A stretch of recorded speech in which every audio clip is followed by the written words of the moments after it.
All right. So I promised I was going to do a better job about staying consistent with this, and here I am. I'm back. And actually earlier in the week, creating another video for you guys. The ears are out of jail again. I'm still kind of like back and forth about how I want to do that moving forward. I get it's kind of like a weird thing to think about, but I think the noise cancellation or just like deafening rather like effect of the ear cups helps me focus a little bit because I do have a pretty like loud-ish fan over here in the corner. Um, we'll see. I'm still playing with it. I do have some noise canceling like Beats headphones. Maybe I'll try that one of these times. I left them in my truck um after the gym this morning. But hey, yeah, it's currently Tuesday, September 24th, going into week 5 of this year in college football, and I'm going to be adding a new aspect to the show today that a lot of shows that I sort of consume and idolize. They have a similar thing that they do, and we'll see how it works here. But I already published my week 4 recap video earlier this morning. I was a little late uploading that. It just kind of got caught up hanging out with the fam on Sunday. And then obviously yesterday I had some work to do, and then picking the kids up from school, taking them to therapy. Just staying busy, right? But I'm here today. I've got time on my hands. I'm going to go ahead and record this, and we're going to dive right into week 5. So let's take a look here. We have got some interesting games starting out the week, right? And I wish I was talking about the Army Temple game, but I got news for you. Army is not a half bad football team. Temple's pretty bad. So the line on this is currently Army minus 13 and a half. I think that might be a little too low. I understand people are kind of looking at Army. It's a service academy. The offense is what it is, but both Army and Navy are actually like demonstrating an ability to pass the ball this season, which is interesting. So I'm not really going to spend too much time talking about that one. I'm picking Army in that game. The Friday night lineup, though, we got two Power 4 matchups here, and I think we're looking at a kind of an interesting dynamic here. In one game, you have a preseason dark horse going up against a preseason favorite. And then in the other game, you have a preseason dark horse. I don't know if dark horse is the appropriate word with Rutgers, but you have a preseason, this team might exceed expectations or might be primed to have a pretty good season going up against a team that a lot of people in the offseason were just kind of like, we have no idea what they're going to be. And in the absence of any information, we're just going to assume they're going to be terrible, right? And that's Washington, right? So my thoughts on these games. I think that Miami has clearly demonstrated that they are a elite program, or rather, I guess, team. Like program wise, recruiting great, consistency year to year has yet to really be established in terms of the team that we're seeing on the field this year. Is that the kind of team that we should expect to see every year from Mario Cristobal down there in Miami? I obviously think that that's what he hopes, right? That's kind of where this has been going. I think they kind of had their sights set on this year with good reason, and it's starting to materialize for them. And this year could be magical for them. But the real, I guess, the real delineating factor between referring to them as a great team and then great program is year to year production. And obviously we haven't seen that yet, but what we've seen so far this year is that's a damn good football team. Virginia Tech has underperformed pursuant to expectations. Kyron Drones got banged up in the season opener against Vanderbilt. Bashal Tutin at running back's been doing pretty well. But I don't think that this team is what people thought they were going to be. And this Miami team is humming. Now, I'll say this: there's always upset potential in any game of college football, right? And so to completely write Virginia Tech off might be a bit silly because, quite frankly, Miami hasn't really played anything or anyone of note, rather, up until this point that has given the results on the field the weight behind. How am I trying to say this? We are giving Miami a lot of credit for what we've seen from them so far, but I'm looking for the opponent on their schedule that definitively tells us that everything we're saying about them is essentially irrefutable, right? Um, yeah, maybe go back to the early 2000s and going into the swamp and embarrassing a Florida team like that in week one would be a massive win for the program, but Florida clearly is not a good football team right now and shouldn't be treated as such. So then where's the other game, right? Where's the hallmark victory? And here's the problem. If you look at Miami's schedule, we may not get that until the ACC championship game. Now, granted, we're assuming a lot here because we're assuming they're going to make it there. And from what I've seen from them so far, I have no reason to doubt that. But this seems to be a two-horse race in the ACC right now, in Miami and Clemson, in terms of what we've seen on the field and consistency. So is Virginia Tech going to be a step above what they've seen? Is Virginia Tech going to be more of the same? These are all questions that need to be answered on Friday. I'm picking Cam Ward and Miami to do terrible, terrible things to this Virginia Tech team. I mean, I respect the hell out of Vanderbilt and the progress that they've made in the offseason and the acquisitions that they got in the portal, but it's still I'm still going to think about it as it's Vanderbilt, right? This is literally the bottom feeder of the SEC, and Virginia Tech is Virginia Tech. Like, Virginia Tech was very much so somebody that a lot of people looked at as like a could be good, but there was an asterisk, and then you go to the bottom of the page and you see the asterisk with the dash, and then it says prove it, right? They didn't prove it. So there was hope, there was expectations. Virginia Tech ain't what we thought they were going to be. Then we go to the next game on the schedule. Rutgers had a favorable schedule in the preseason that a lot of people were looking at and kind of being like, that's a sneaky team to kind of keep an eye on. Maybe not necessarily to contend for the Big Ten, but a team that, you know, nobody thinks of Rutgers as being a 9-win team. And they could be, right? Like, they could easily be a 9-win program this season. And one of the games on their schedule that a lot of people kind of circled as being like this is a game that they could essentially prove like, oh, we're a step above where we've been in the past, is this game against Washington, right? I believe this is actually Rutgers' first Big Ten competition.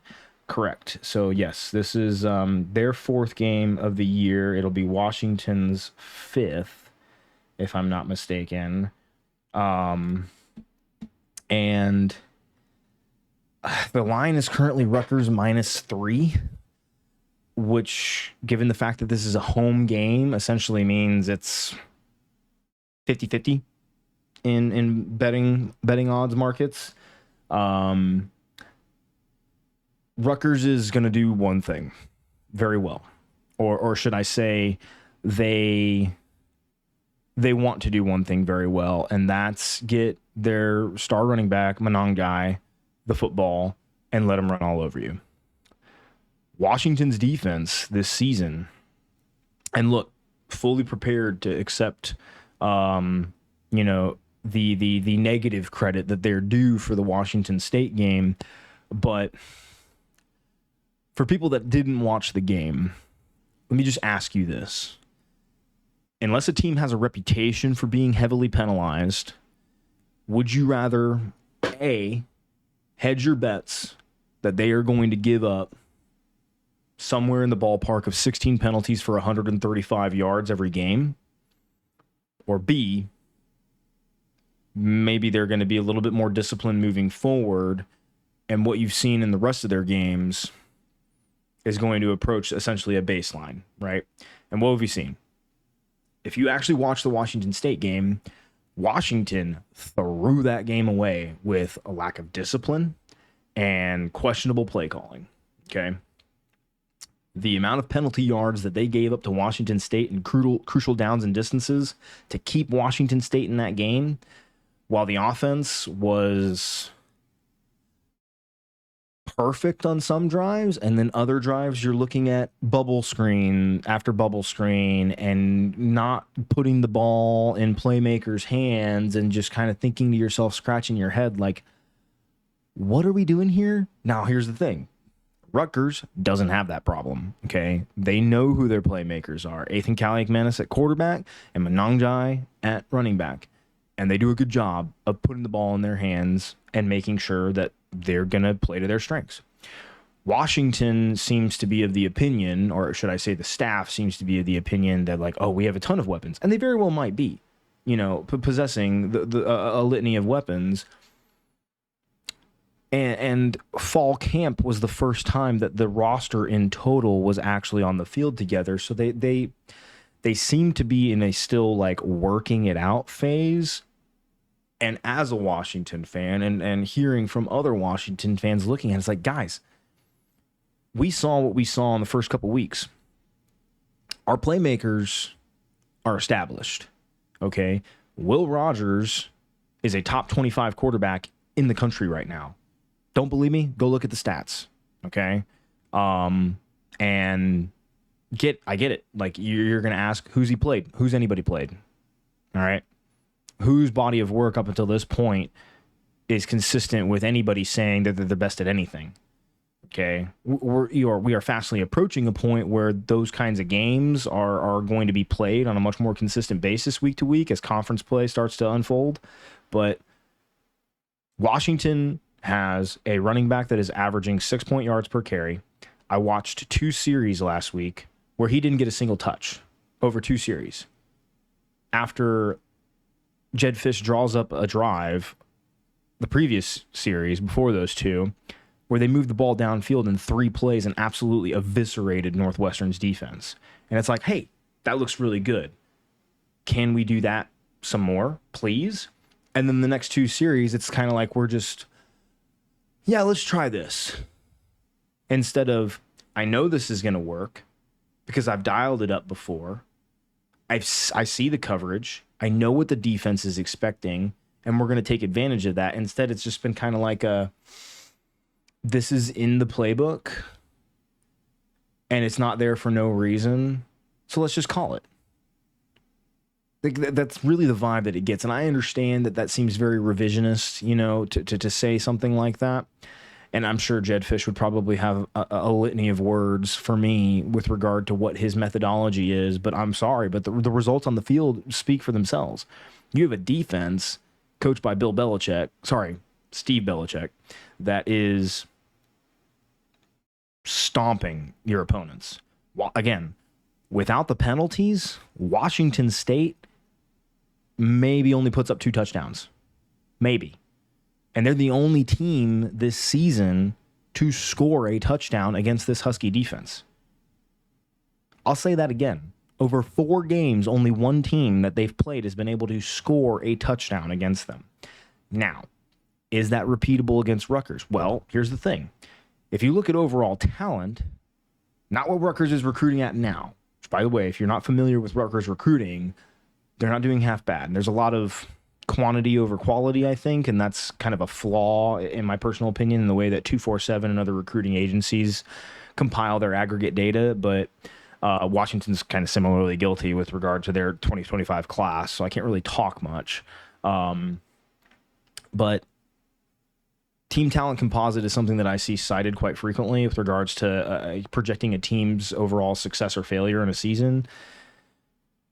Rutgers doesn't have a ton of guys, like a ton of dudes, right? It's a term that I know some people don't like being used, right? But for lack of a better word, this Rutgers doesn't have dudes like that. They are a very experienced defense who I believe lost their star linebacker going into the season, if I'm not mistaken. I might be thinking of a different team, and I truly apologize, Rutgers fans, if that's the case. But here's what I think happens, right? I think Rutgers tries to establish dominance in the run game. Washington's been really good at stifling that so far. Not that there haven't been chunk plays here and there, but this defense is really the embodiment of bend, don't break. Like you might get a chunk play and sustain a drive, but that next set of downs, you may go for negative yards over 3 plays and then punt the ball away. That's really what we've seen so far from this defense. And when they're not committing those penalties and that's the result on the field, it makes it really hard for opponents' offensive coordinators to generate any kind of momentum, because Washington's offense is capable of scoring. And if Jedd Fisch dials up drives to put points on the board and forces a team like Rutgers to play with a sense of urgency, I question their ability to be explosive like that when they are very much so of the opinion that their strength lies in their ability to beat you in the trenches. And they've demonstrated the ability to do that so far. I just think Washington's defense isn't getting the credit that it deserves. I am going to reserve making my pick for this game right now, although I feel like people are probably anticipating where I'm leaning, but we mentioned earlier that there's a new aspect to the show that I'm implementing this week, and this is going to come up later. Kentucky going on the road against Ole Miss. Do we get the same kind of swing in terms of throwing punches from Kentucky against Ole Miss as we did as Kentucky hosting Georgia? I don't know. I feel like you get up for, especially with Brock Vandagriff being a former Georgia quarterback, right? I feel like you get up for a game against Georgia more than you do for a game against Ole Miss. But also, Ole Miss has really been feasting on bottom tier teams up until this point. And Lane Kiffin has made no mystery about what his goal is. Like Jackson Dart in New York, Heisman contender. That's what they want, right? They want to put up points and they want to embarrass their opponents. And until I see anything to tell me otherwise, I'm going to have to assume that's what happens here, because Kentucky is, I believe, still one of the worst, if not the worst, statistical offenses in FBS. So, and Ole Miss is not. So, this is an Ole Miss pick all the way. Michigan against Minnesota is going to be very interesting because you have two teams that are very good at running the ball.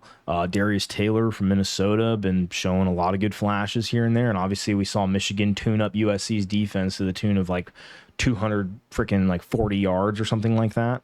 Might even been more. But the problem is that Minnesota can pass the ball, whereas Michigan doesn't really want to.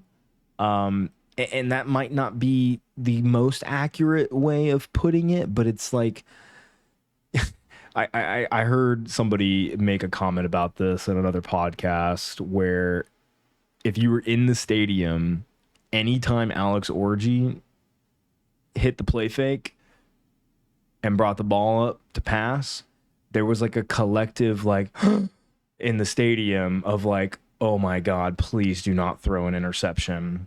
I don't think Minnesota fans have the same reaction when their quarterback goes to throw the ball, is all I'm saying. That said, this Michigan defense is nasty. If Minnesota's strength is running the ball, even though they do have the ability to pass, they don't have Texas's ability to pass. They don't have USC's ability to pass. They don't have Quinn Ewers or Miller Moss under center. I think Michigan wins this game comfortably. The line's -9. I think that's appropriate just because of the pace. I mean, this is over under 35.5 points. Yeah. I mean, that's a low scoring affair and might not even be low enough, quite frankly. Let's go talk about a more interesting game though, and that's this Oklahoma State Kansas State game. Okay. I'm going to get on a bit of a high horse here. This is why preseason rankings are asinine. I've heard some pundits say that you shouldn't care because they don't affect you in the long run. And yet here we are in week 5, and Oklahoma State is the 20th ranked team in the country. Why? Arkansas beats Auburn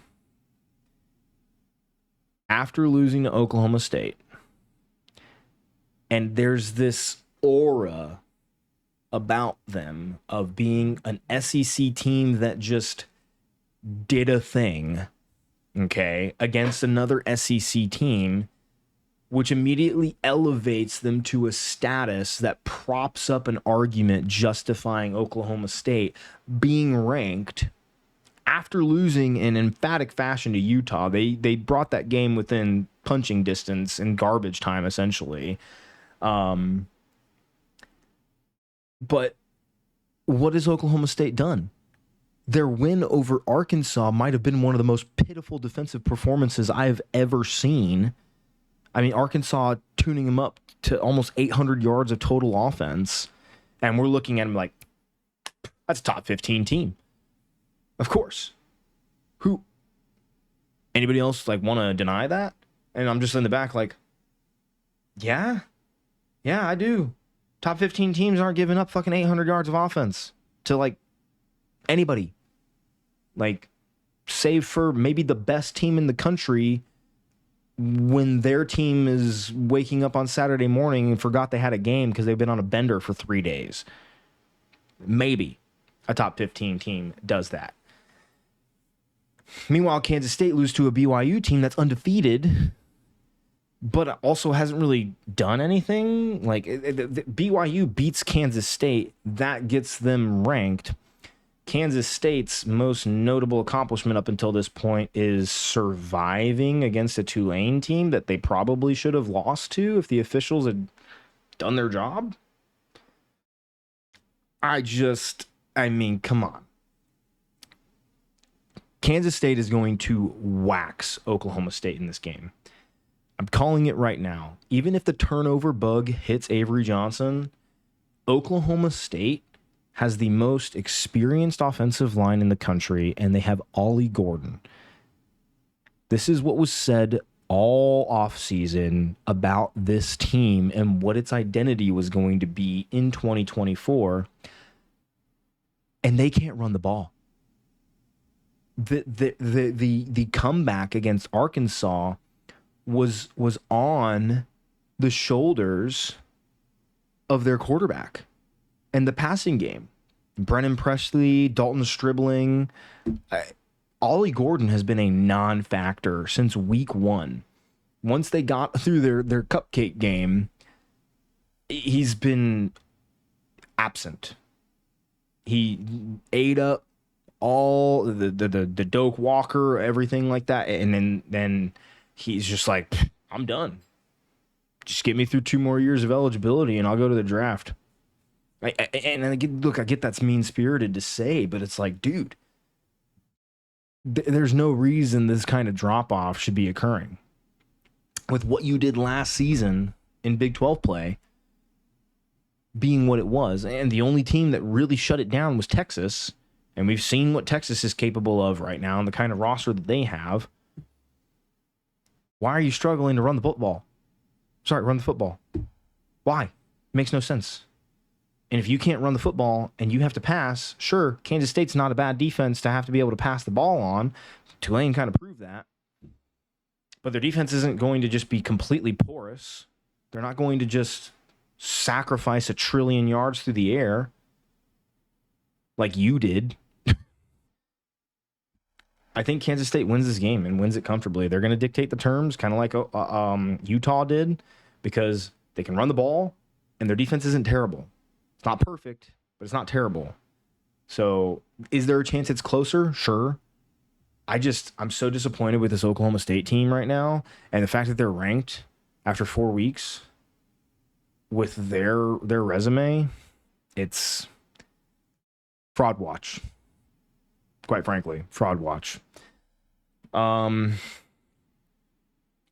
already talked about BYU briefly, but if Dave Aranda didn't lose his job with the borderline criminality of giving up the Colorado game last weekend, this will be the week.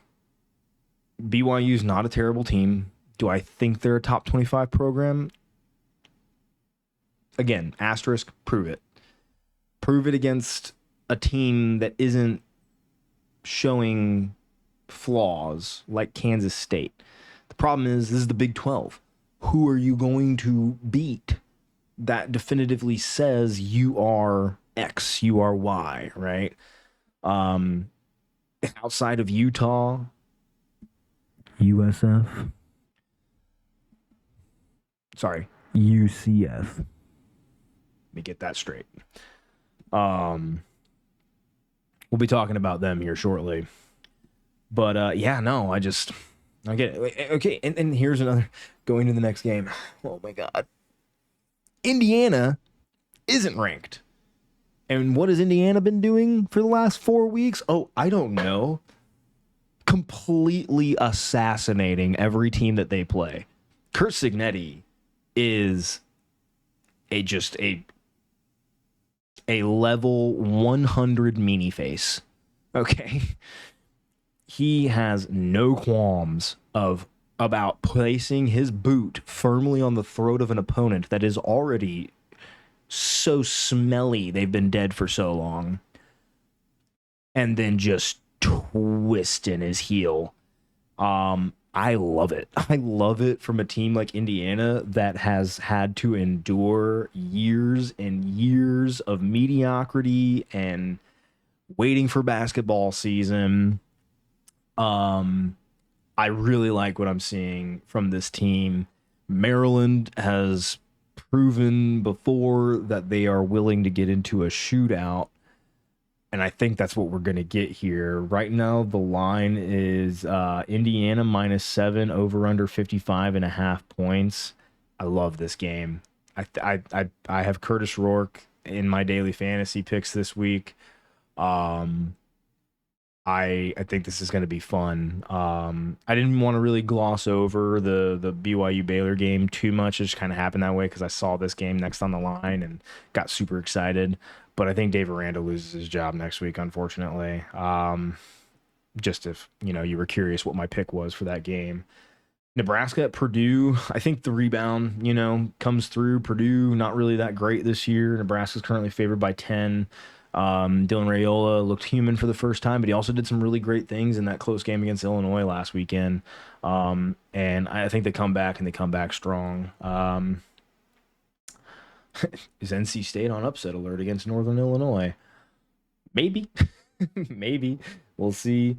South Florida Tulane game is pretty interesting for AAC implications. But I don't really have too strong of an opinion on it because I don't want to pretend to be super well versed in either team's roster. I mean, I've seen them play teams so far, and I know what they're capable of, I guess. But against similar competition, that's really the question, right? Like, what can they, like, if Alex Galesh can play close against Alabama for most of a game and play close with Miami for a quarter against a similarly equipped or talented roster, it'll be interesting to see what happens. The line on that one's currently Tulane -6, which means they're about a field goal favorite on a neutral field against South Florida.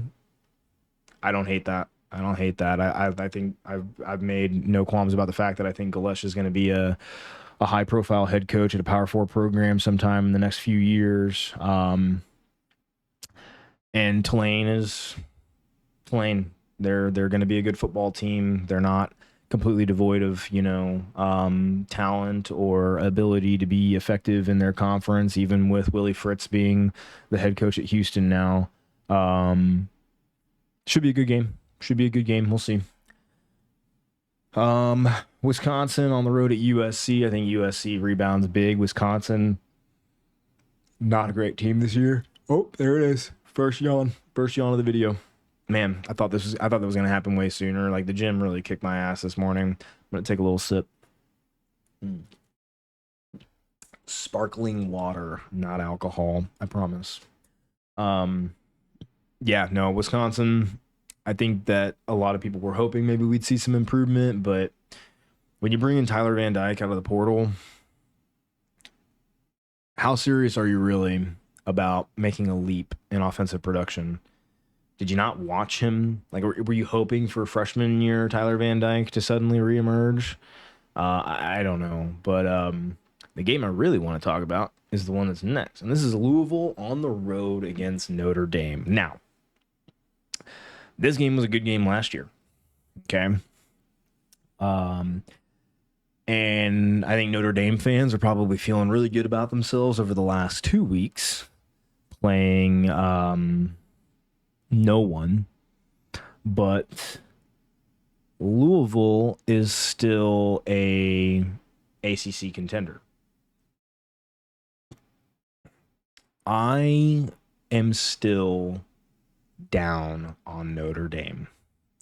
I think about them as being a Michigan plus type of offense. They are not as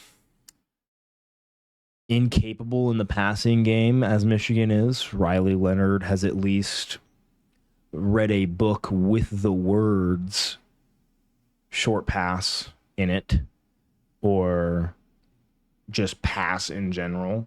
And their receivers do appear to be upgraded, but Louisville's defense has been pretty decent through 4 weeks, and while Notre Dame's defense is also good, Tyler Shough, oh man, do I knock on wood on this? I don't want to do this to this young man. All right, we're knocking on wood right here. Tyler Shough has not sustained a season-ending injury yet. And what has Tyler Shough done when he hasn't sustained season-ending injuries? Tyler Shough's played pretty good football. Tyler Shough is playing pretty good football right now for the Louisville Cardinals. I think this will be the best offense that Notre Dame has faced so far. I think this will be the best defense that Notre Dame has faced so far, outside of maybe Texas A&M. I think Notre Dame is going to be challenged to prove their offensive explosiveness can sustain against higher, maybe not top tier, but higher level competition. I think the hype around beating Louisville would be what the hype around beating Texas A&M on the road was. The only difference is that I think that it should be. Let me explain what I mean by that. I don't think Texas A&M is a good football team. I think Mike Elko is the right guy for the job. I think that he is going to eventually get that ship on course if the cabal that runs A&M behind the scenes doesn't ultimately ruin it for him. And if you know, you know. But I look at a win over Louisville as being more impressive than a win over Texas A&M is essentially what I'm saying. I think that Notre Dame still being ranked after the Northern Illinois loss because they beat Texas A&M on the road is not justifiable. If they had beaten Louisville on the road in week 1, I would have had less of an argument against it, because I think that Louisville overall is a better football team than Texas A&M. Just my 2 cents. Just my 2 cents. I'm going to leave this one out as well, as far as saying who I think is going to win this game. And we aren't far away from being able to tell you why. So, speaking of Texas A&M, I'm not going to talk about the Oklahoma-Auburn game, quite frankly. We have 2 offenses that are down bad and need to figure themselves out. I don't even know. I think Peyton Thorne starting at cornerback, and I believe they have announced that Jackson Arnold is officially benched for Oklahoma. So I have a quarterback that I know I don't like playing for one team, and a true freshman that is largely a unknown quantity playing for another team behind a very suspect offensive line. What is the point total on this one? 46 and a half. Sure. Sure.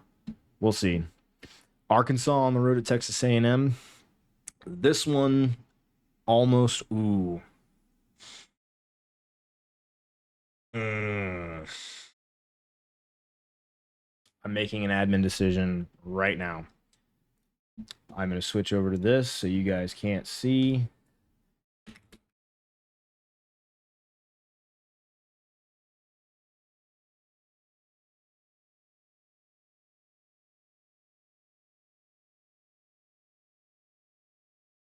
Da, da, da.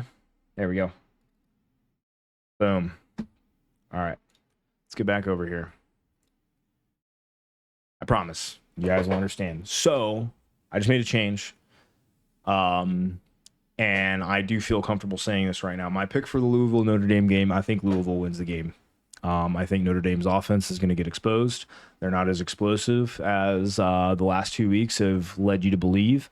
It's largely due to the fact they've been playing inferior competition. I know a lot of people will probably be like, but Northern Illinois was inferior competition and they should have scored more. I think maybe the offense has figured it out. Maybe so. Maybe so. I just need to see it against a team that I think has a pulse first before I officially put my stamp on it. I think Louisville has a pulse. I think they're going to fight very hard in this game because Louisville feels like they have a lot to play for this year. Notre Dame does too. I just think that Louisville's a more complete team, and they're going to show it on Saturday on the road in South Bend. So Arkansas, Texas A&M. I like this Arkansas team. All right, Jaquindon Jackson is the top running back in the SEC right now. Taylen Green with Bobby Petrino calling plays is a fantasy point monster. He's been making me money, suffice it to say. Texas A&M, not really. Texas A&M currently favored by 3.5 at home in College Station.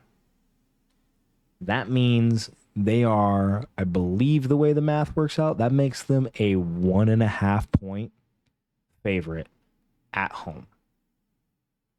Anybody feel free to correct me on my betting line. I believe it is to essentially a -2 or -2 edge given to home field favorability. Is my understanding. So that means you're a 1.5 point favorite on a neutral field. Why? Because Texas A&M should not be a ranked football team. Arkansas has not done anything to prove that they should either. But Arkansas has played better football than Texas A&M through 4 weeks. Arkansas is winning this game. And I just gave that away a little early than I was intending to.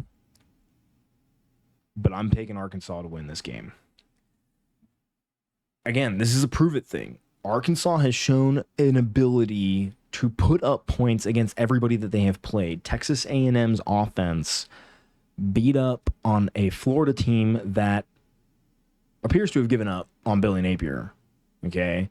And sure, they beat Mississippi State, but it's like a lot of people should be beating Mississippi State. I mean, don't believe me, go look at the line for the Texas-Mississippi State game. And again, I like their offense. I think that their defense is going to be more than sufficient to stifle Texas A&M's questionable offense that they've shown so far. And if you don't believe me, just look at the betting line. Vegas doesn't like Texas A&M all that much either.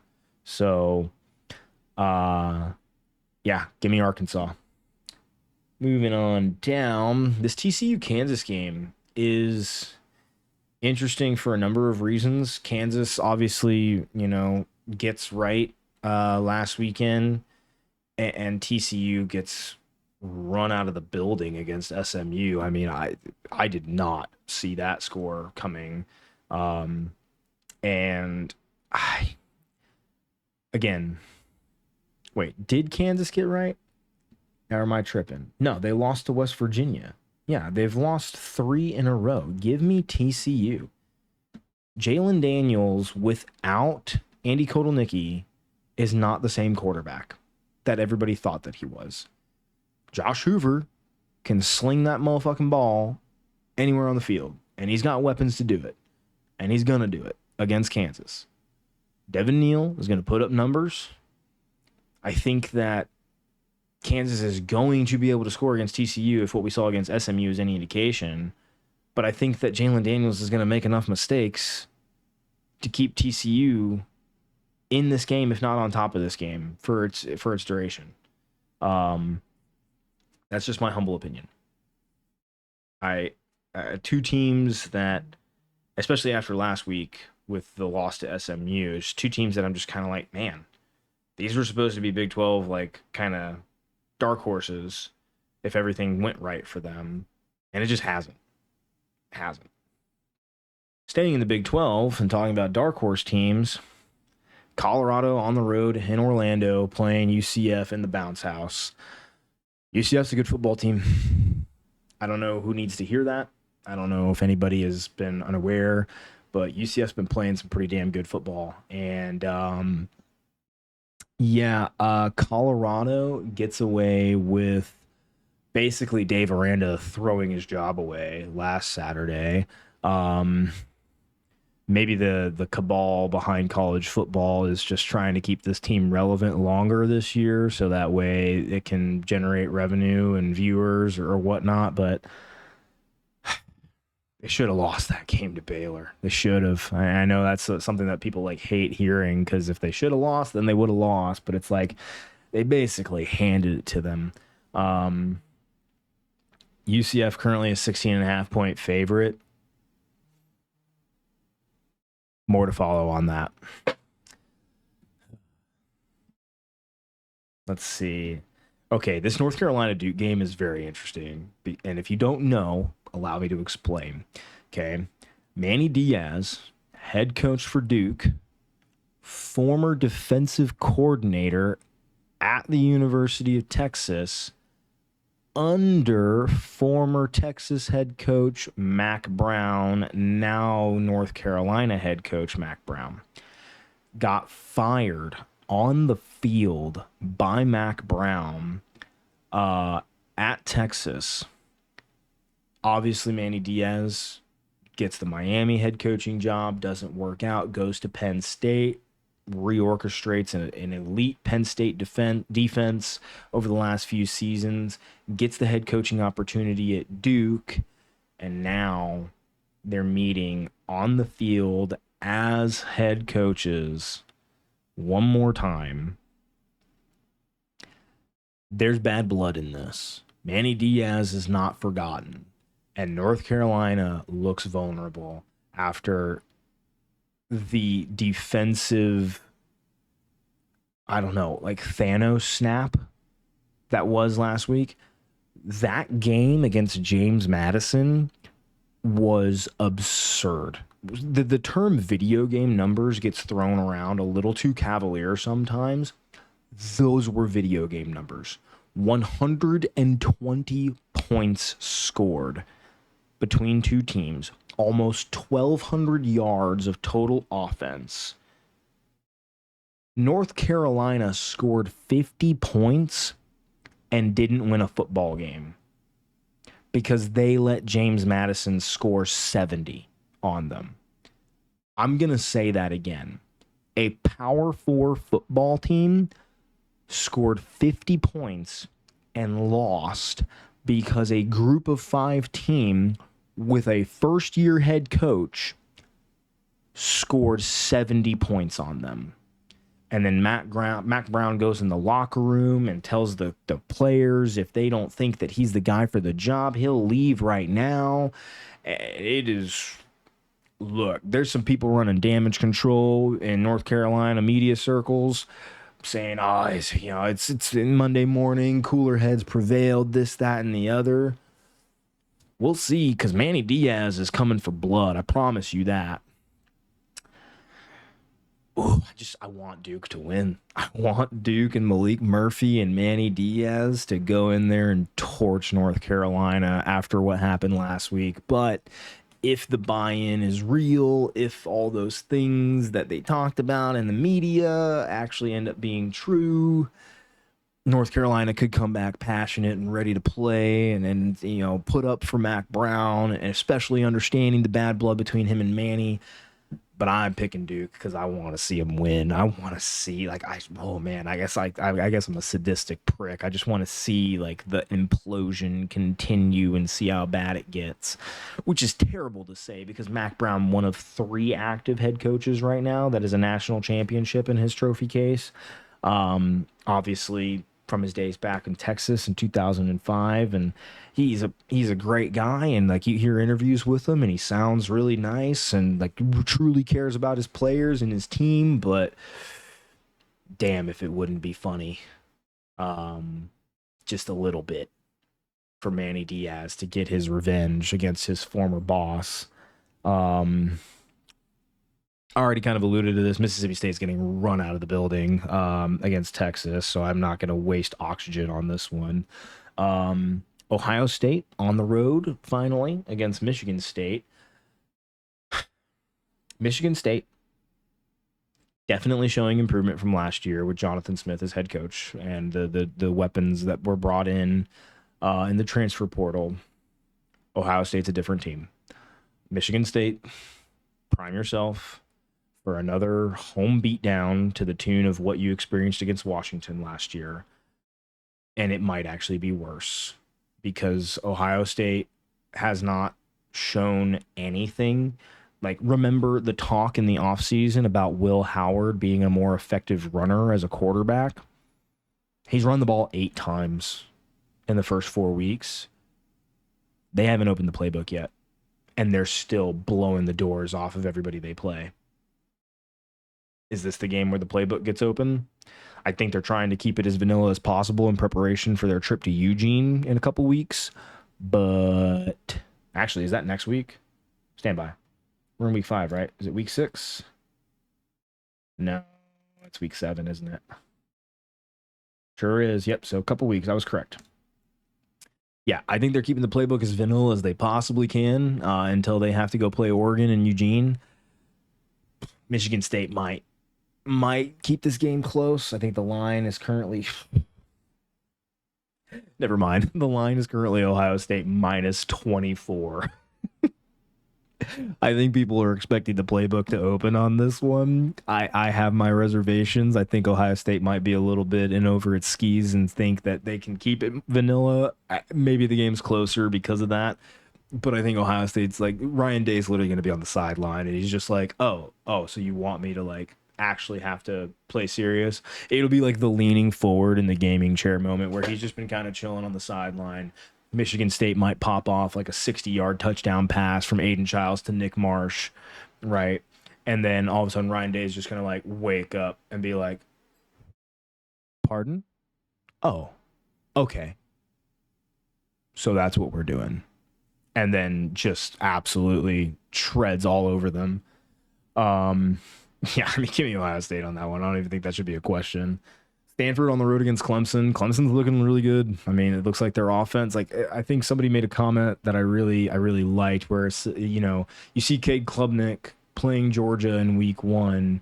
He didn't look like he believed in their ability to run the offense against a team like Georgia, whereas playing the teams that they've played in subsequent weeks, you start to see that belief take shape to the point where he's like running up and down the sideline, gassing up his teammates, being that leader under center that a lot of people expect you to be in the stage of his career that he's in.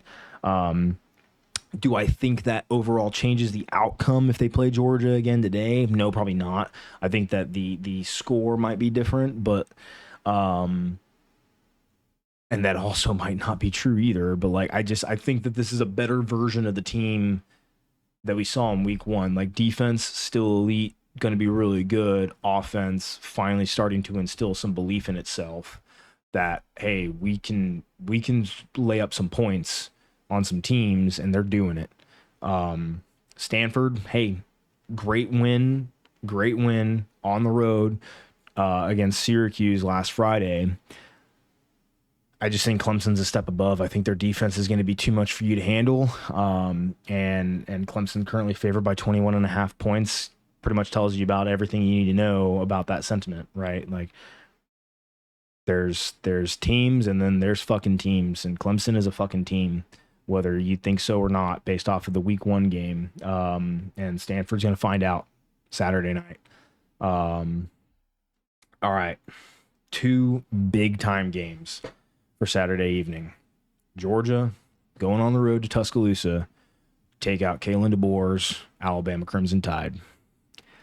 I have so many thoughts on this game. First and foremost, Georgia fans have been waiting for this day since last January, right? Watching Alabama go play for a national title. Playing in the Rose Bowl with a shot to go to the national title, being 1 play away from going to the national championship. And the idea that once Nick Saban hangs it up, it's our time now. It kind of already was a little bit. We did win 2 in a row,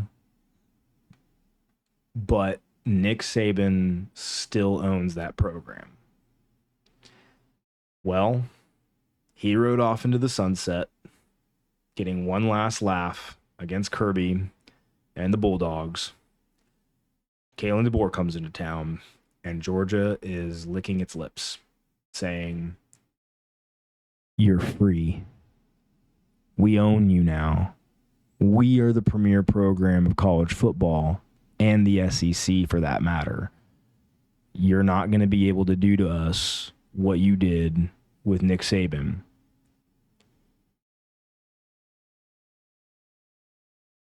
We'll see. Georgia, currently a 2-point favorite on the road, right? That's factoring in home field advantage for Bama, which means they'd be just over a field goal favorite at a neutral site.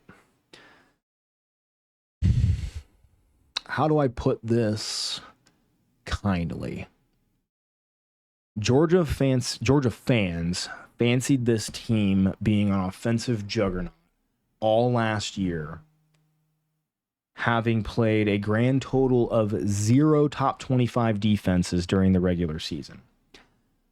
They go to Atlanta against Bama, the first top 25 defense they played all year, missing Ladd McConkey, missing Brock Bowers, 100% versions of those 2 players, mind you, and get out physicaled by Bama. Now, did Bama lose some players? Yes. Did Georgia lose some players? Of course. What does Bama have now that they didn't before? Well, I'll tell you this. Their offensive line has not needed a whole season to get right in preparation for postseason play. Their offensive line looks great. Bama also has been able to demonstrate an ability to push the ball downfield with Jeremy Bernard and namely Ryan Williams. But their bread and butter so far has been the run game, with keeping defenses honest with Jalen Milroe's legs and Jam Miller and is it Justice Haynes, I believe? So Georgia's defense is going to be tested in a way that it hasn't so far this year, because you're going to have an offensive line that's capable of going toe-to-toe with you, number one, and then you're going to have offensive weapons that I don't think have seen their ceiling hit yet. Now, conversely, Bama hasn't seen a team as physical as Georgia yet either. Bama is going, especially under Kalen DeBoer, is going to have to ask itself, hey, remember the national championship last year against Michigan when you were at Washington and you had this really explosive offense that got shut down by an elite pass rush? Are we prepared for that to happen again? Do we have an answer? Do we have a run game? I think the offensive line last year for Washington was excellent. It just isn't as physical. It wasn't as physical as what Bama has in the trenches. Like there's finesse talent paired with decent physicality, and then there's just like, hey, fundamentals, and I'm bigger than you. That's Bama right now. Don't we don't have to be fancy. We don't have to get cute with it. Give me simple blocking schemes and protections and just let me be bigger than you. Problem is that Georgia's going to be able to match that intensity. Okay? And the line is what it is for a reason. This game is going to be closely contested. I'm calling it right now. I think Georgia fans are going to be clutching their pearls late in this one. Bama is going to have a shot to win this game. And I think they will. I think Bama's going to win late. I think that Georgia going into Tuscaloosa with all of this momentum, with all of this perception that it's a new dawn of a new day and a new era without Nick Saban there. The problem is that this is still the Alabama motherfucking Crimson Tide with a really talented team and a very, very experienced offensive play caller in Kalen DeBoer, who is going to be able to dissect what you're doing and find answers. And he's going to have more time to do it because his offensive line should be able to protect his playmakers way better than they did last year when he was at Washington playing against Michigan's defense. Am I so confident in that I'd put money on it? No, absolutely not. There's definitely there's an outcome where either team gets their doors blown off. There's an outcome where Georgia wins a close one. There's an outcome where Alabama wins a close one. I think Bama gets it done. I think Bama gets it done in their house on Saturday, and I'm so excited to see it. I'm so excited to see it. Talking about another game, I'm excited. I mean, this is going to be on the other screen. Illinois on the road against Penn State. All right, is Penn State a top 10 team? That's the question. That's what needs to get proved this night. Okay.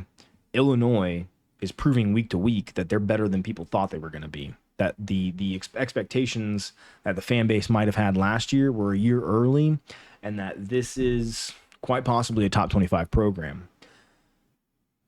Do I think Illinois is a top 10 program? No. But I also don't think we know if Penn State is yet either, because we all saw what happened against Bowling Green. Now, again, I said this before, Bowling Green might be the best team in the MAC, but is that really something that you want to hang your hat on? We beat the best team in the MAC. We played them close. The MAC is the worst conference in college football. Maybe CUSA might like a word, but it's the MAC. Okay? There's a comparison or a joke I'd like to make about that is very inappropriate, so I'm not going to. But we're seeing a lot of what should indicate that Penn State is better than what we've seen or what they've been able to prove so far because of the quality of competition they faced. Whereas Illinois went into Lincoln in an electric environment last Friday and played a gritty, come-from-behind game against Nebraska with all this momentum at their back and beat them in their own crib. Illinois is going to be up for this game. And Penn State probably didn't have this game circled coming in from the preseason. But it's here now. And the line currently is Penn State minus 17.5.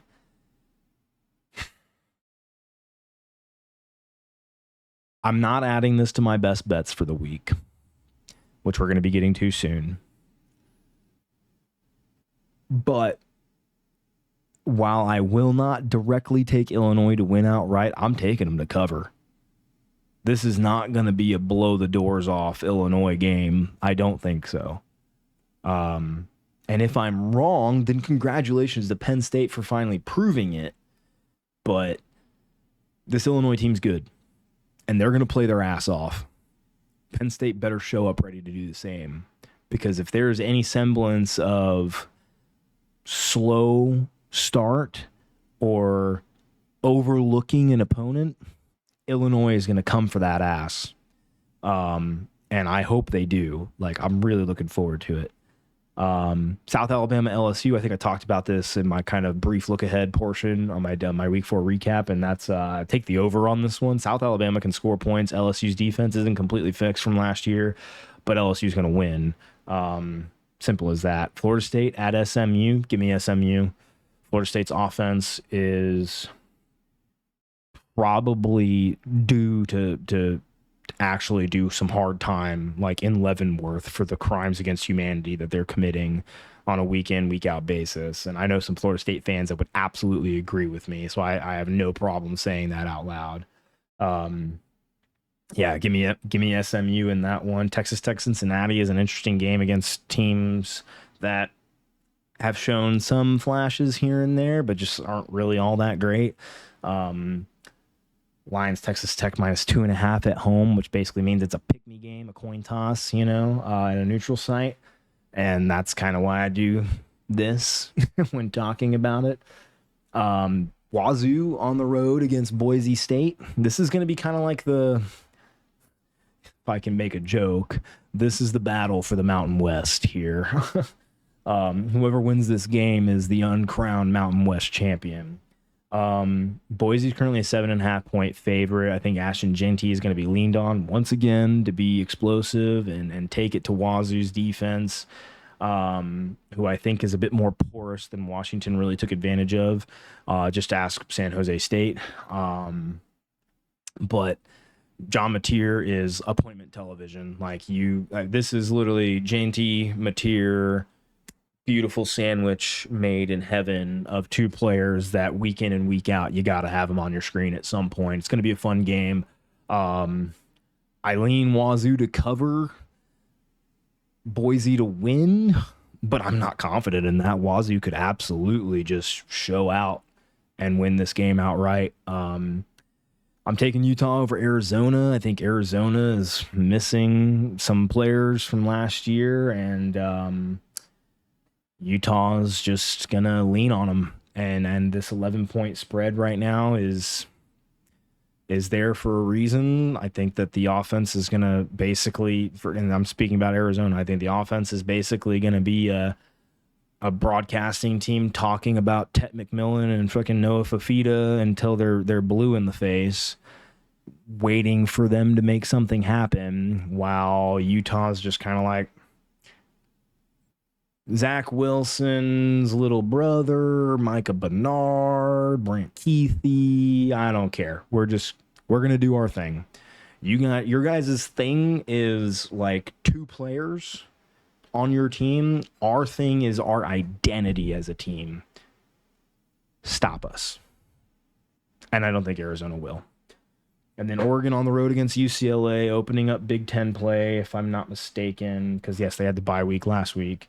So this will be Oregon's first game in the Big Ten against another Big Ten opponent, which is ironically just a previous Pac-12 opponent in UCLA. UCLA is not a good football team. Oregon's favored by 24. I'm taking it. And that closes out week 5. So moving on to what I've been hinting at this entire time, I promised I was going to have some new content for you. We are introducing, with bated breath, our weekly locks.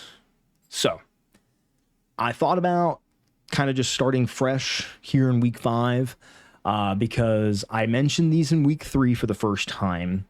And then week 4, obviously I had picks, but I didn't do any extensive preview video because of work.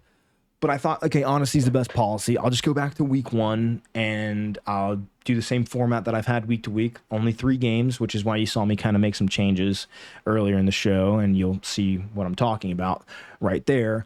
But currently 6-6 record, so not fantastic, but I'm not below 500.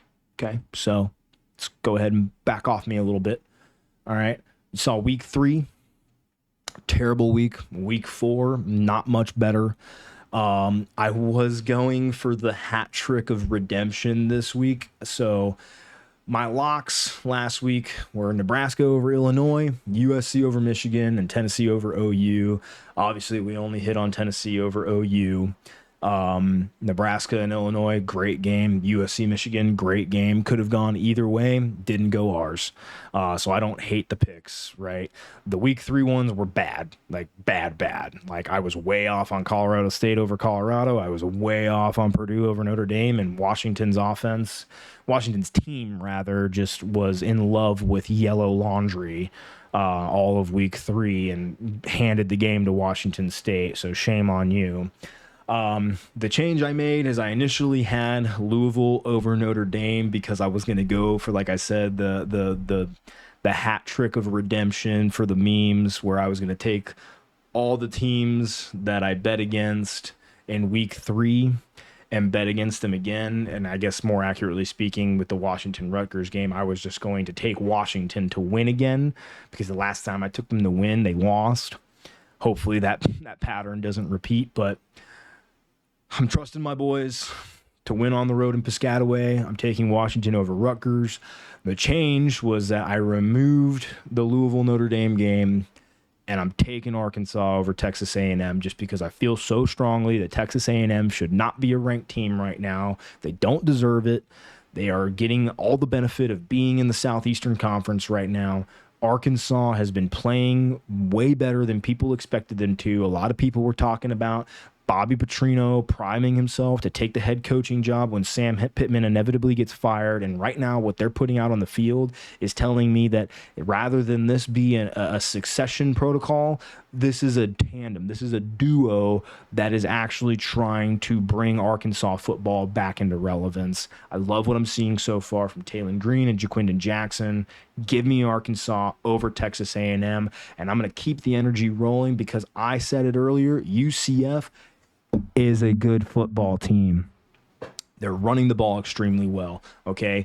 KJ Jefferson at quarterback with Gus Malzahn calling plays. It's the kind of QB he wants. He made a comment in the offseason that it's the closest in style that he has had since Cam Newton at Auburn. Now, what he did not say is that KJ Jefferson is as talented as Cam Newton.